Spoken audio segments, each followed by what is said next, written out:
Nahihirapan ka ba sa quest na to? Tara, turuan kita. Sa game na to, kailangan natin ng isang item. Yun yung Jade Mask na makukuha sa Sterling.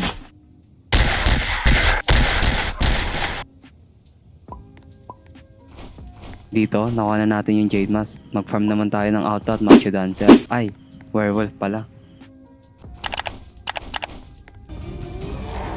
Dito, nasa castle tayo. Dali na lang natin sila sa base para di na tayo mahirapan.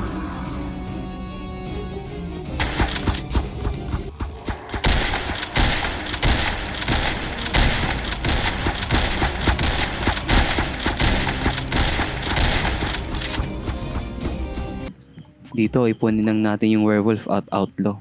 Tapos gamitan natin ng Jade Mask hanggang sa maka 50 kills tayo.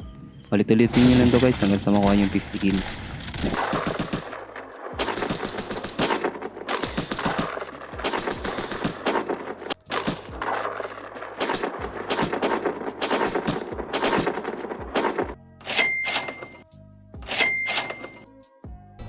Okay, nagawa din natin yung dalawang quest. Sana nakatulong yung tips ko sa inyo guys.